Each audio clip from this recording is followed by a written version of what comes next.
करोगे। मैं अभियन मिश्रा आज फिर हाजिर हैं विद्या क्वेश्चन बैंक से मैथ की तैयारी कैसे करें। तीसरा चैप्टर दीर्घोत्तरीय प्रश्न।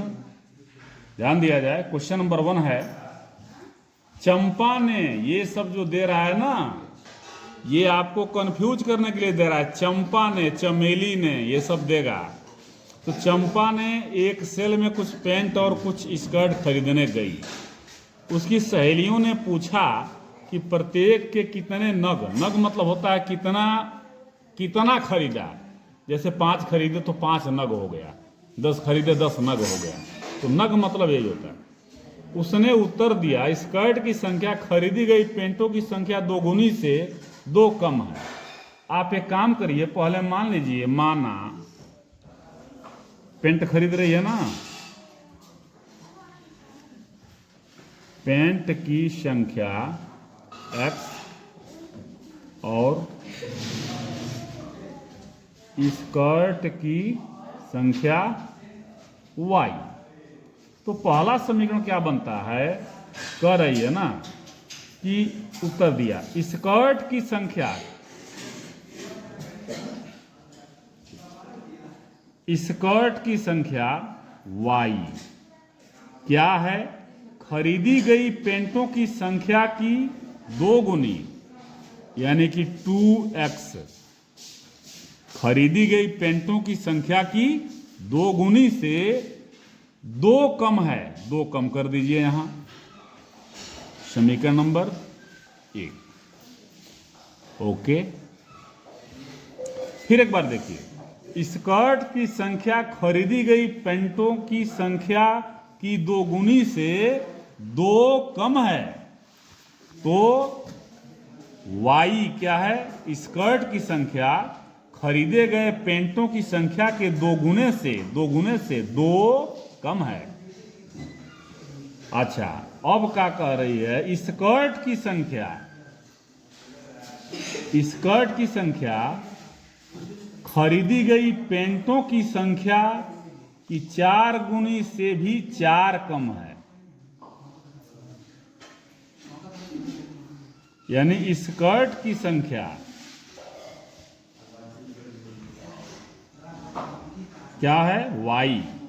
ये क्या है, स्कर्ट की संख्या खरीदी गई पेंटों की संख्या यानी कि x का 4 गुना, 4 गुना से भी 4 कम है। फिर समझिए,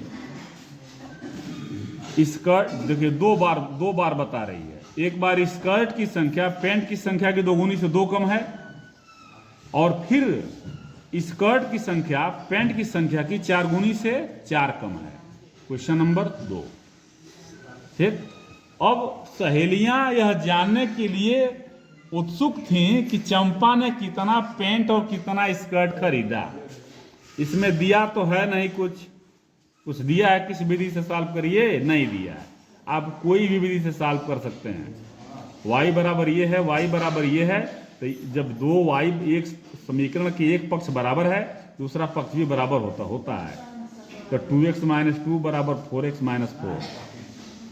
इधर ले आइए, 2x - 2x is equal to -4 और +2। अब ये -2x हो जाएगा, ये -2 होगा। x is equal to 2/2 is equal to 1। x क्या है, पेंट की संख्या, एक पेंट खरीदा उसने। अब y का मान निकालना है, तो 2 गुणे x का मान 1 अब -2, 2 एक में 2 - 2 बराबर 0। मतलब ये हुआ कि उसने पेंट कितना खरीदा, x। तो पेंट कितना खरीदा, 1। स्कर्ट 0 खरीदा ही नहीं। बात समझ आ गया। यदि ग्राफ बनाते हैं आप, तो y पर x की कोई वैल्यू रख दीजिए, फिर बिंदु बनेगा। ग्राफ पेपर पे उसको दर्शाइए दोनों का, और जहां काट रहा है वही उसका हल है। ग्राफ पेपर पे देखिए, ग्राफ पेपर का क्वेश्चन इससे पहले हम बता चुके हैं, बताए हैं। जब कोई विधि नहीं दिया हो तो जिस विधि से मन करे उस विधि से लिख सकते हैं। यदि ये कहे कि ग्राफ बना करके बताइए तो ग्राफीय विधि ही लगाएंगे आप। ठीक है, आगे चलें। अगला देखिए, बेंगलुरु के एक बस स्टेशन से यदि हम 2 टिकट मलेश्वरम के, 3 टिकट यशवंतपुर खरीद, कुल लागत 46 है, परंतु 3 टिकट मलेश्वरम के। अच्छा, पहले मान लीजिए कि 1 टिकट मलेश्वरम का x रुपया माना। अच्छा, बेंगलुरु से चल रहे हैं,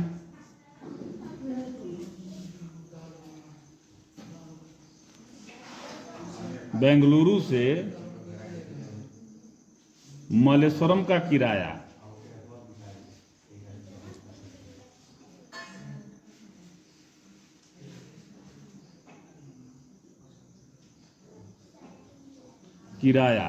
x और बेंगलुरु से यशवंतपुर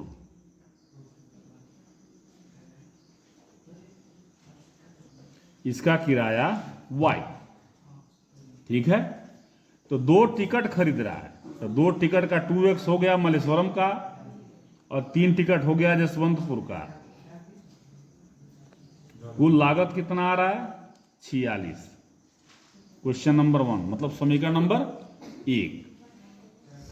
दूसरा है, अब दूसरा शर्त है 5 टिकट यशवंतपुर के यानी 5x प्लस 3 टिकट मलेश्वरम का है, 3 टिकट मलेश्वरम का है, अब 5 टिकट यशवंतपुर का है, यशवंतपुरम। कितना किराया लग रहा है? 74। समझ में आ गया? इस तरह से 2 कुर्सी और 3 मेज का मूल्य इतना है एक, अब 5 कुर्सी और 7 मेज का मूल्य इतना है, तो 1 कुर्सी और 1 मेज का मूल्य बताइए। मान लिया गया है, यहाँ टिकट की बात हो रही है। एक किराया तो एक ही टिकट का किराया होता है ना, ये 1 टिकट का है, 1 टिकट का x, 2 टिकट का 2x, 1 टिकट का y, 3 टिकट का 3y, दोनों को जोड़ दिया 46 आ रहा है। 1 टिकट का x है, फिर 3 टिकट का 3x, 1 टिकट का y है, तो 5 टिकट का 5y बराबर 74। अब दोनों को जिस विधि से मन करे उस विधि से आप सॉल्व कर सकते हैं। 3 से गुणा करिए, इसमें 2 से करिए, बराबर होगा, घटाइए, हल करिए। यदि हल करने में कोई प्रॉब्लम होती है तो आप हमें बताएं, हम इसको बताएंगे दोबारा। अगला क्वेश्चन लेते हैं।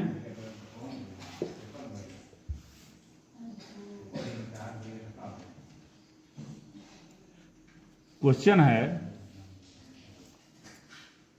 x माइनस वाई प्लस 1 बराबर 0। x माइनस वाई प्लस 1 बराबर 0 और 3x प्लस 2y माइनस 12 बराबर 0। इसका ग्राफ खींचिए। ठीक, और इन रेखाओं, इन ग्राफ से मान लीजिए ये आपका x अक्ष है, ये y अक्ष है। ठीक, तो कहीं पे यदि ये दोनों काट दिया, यहाँ पे काट दिया, यहाँ पे काट दिया, तो अब ये जो ग्राफ बन रहा है ना, ये ट्रेंगल बन रहा है, इसी ट्रेंगल का एरिया निकालना है आपको। ठीक है, तो ये करने के लिए पहले तो हम इसको कटवाएंगे। जहां पे ये काट रहा है ना, ये वहां पे ये काट दिया। एक्स अक्ष को कहाँ काट रहा है?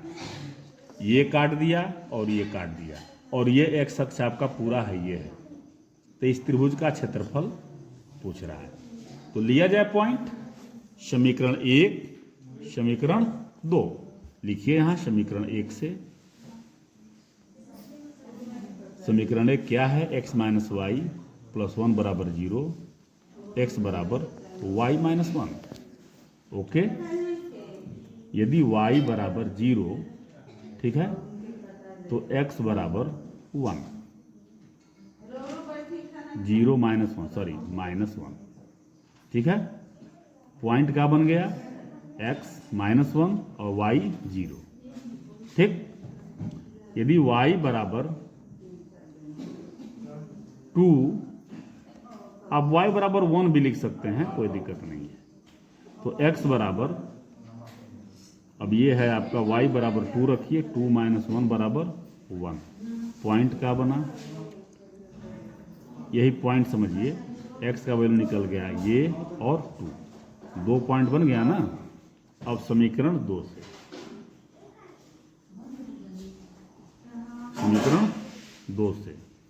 समीकरण 2 का मतलब ये है 3x प्लस 2y माइनस 12 बराबर 0। 3x बराबर 12 माइनस 2y है, प्लस 12 हो गया, ये माइनस 2y। अब x बराबर 12 माइनस 2y बटे 3। अब y का मान वो लेना, इसे मान लीजिए y का मान हम 2 ले लिए, तो 2 2 जा 4, 4, इसमें से 4 घटेगा, आएगा 8, कटेगा नहीं। y बराबर 0 ले लिया, हाँ चलिए, y बराबर 0, तो x बराबर 12 माइनस 2 गुणे 0 बटे 3, ये 0 हो जाएगा, 12 बटे 3 बराबर 4।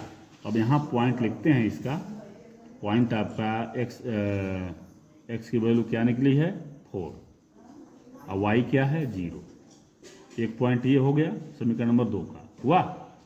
अब y बराबर 3 रखिए, 3 दूना 6, y बराबर 3 रखते हैं, तो x बराबर 12 माइनस 3 2 जा 6 बाई 3। अब ये 12 में 6 जा 6 बटे 3, ये आ जाएगा 2। अब पॉइंट का बना है, ये नीचे में लिख रहे हैं, x का आ गया आपका 2 और y का आ गया 3, 2 पॉइंट बन गया ना। अब आएंगे आप ग्राफ पेपर पे। ग्राफ पेपर पे बाकायदे बना होता है खाना, हम बनाने का प्रयास कर रहे हैं, आप सॉल्व करेंगे ग्राफ पेपर पे, ठीक है।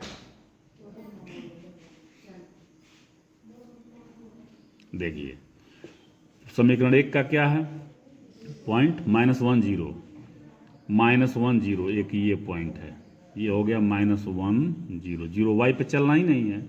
दूसरा पॉइंट क्या है 1 2, 1 1 और ये 2, यानी कि यहाँ पे आएगा, ये हो गया 1 2। इसको मिलाइए, इसको मिला के आगे बढ़ा दीजिए, बढ़ गया आगे। अब आइए आप समीकरण नंबर 2 पे। समीकरण नंबर 2 का पॉइंट कहाँ, यह है 4 0, 1 2 3 4, यही हो गया 4 0 और 2 3, 2 और 3 यहाँ पर आ गया, देखिए 2 3, ठीक। मिलाइए इसको,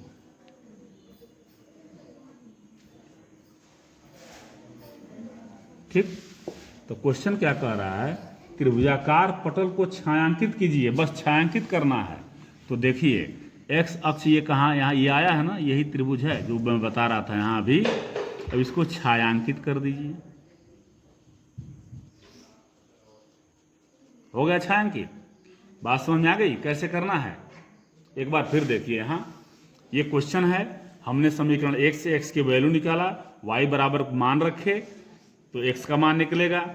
तो यहाँ पॉइंट लिए, पॉइंट बन गया, मैंने निर्देशांक, निर्देशांक है एक तरह समझिए, निर्देशांक, निर्देशांक बराबर होता है भुज कामा कोटि। और भुज क्या है, x अक्ष पर चली गई दूरी है, कोटि क्या है, y अक्ष पर चली गई दूरी है। तो भुज x को ही कहते हैं, तो x को पहले लिखेंगे। अब 0 -1 लिख देंगे तो गड़बड़ हो जाएगा, कोटि भुज नहीं होगा, भुज कोटि ही होता है हमेशा, ठीक है। तो भुज, अब ये यहाँ आ गया -1 0, उसके हिसाब से अब x बराबर y बराबर 2 रखा गया, ये 1 2, ये 2 समीकरण नंबर 1 का हो गया, ये और ये। अब इसका निकाले हैं हम, तो इसका देखिए ऐसे निकाला गया है, 0 रखा गया, मैंने 3 से कट जाए ऐसे मान रखें, तो ये 4 0 एक आ गया है भुज कोटि, और यहाँ y बराबर 3 रखा गया है, x की वैल्यू 2 आ गई है, 2 3। अब यही दोनों पॉइंट यहाँ लिया गया, और लेने के बाद फिर अब ये त्रिभुज बना आपका, इसको छायांकित कर दिया गया, बस इतना ही करना है आपको। तो अब इसको समझें, एक बार नहीं बार बार सुने, बार बार समझें, और समझ में आए तो अपने मित्रों को भी बता सकते हैं। और हम ये कहेंगे, परिश्रम करने वालों की कभी हार नहीं होती है, इस बात को नोट कर लें। कोशिश करें, try and try again, again and again try, कोशिश जारी रखें अपना। यदि आप सोने में ज़्यादा कोशिश करते हैं तो आपको नींद बहुत ज़्यादा आएगी। ये ठंडी का मौसम शुरू हो रहा है, पढ़ाई का भी समय है, खवाई का भी समय है और सुताई का भी समय है। आपको क्या तय करना है ये आप समझें, चॉइस आपकी है। आपको सोना है कि पढ़ना है, कि खूब खाना है, खूब खाना है, खूब सोना है, खूब सोना है, खूब पढ़ना है, खूब पढ़ना है। यही टाइम है। बस इन्हीं विचारों के साथ आज आज्ञा दें। तब तक के लिए धन्यवाद। कल फिर मिलेंगे।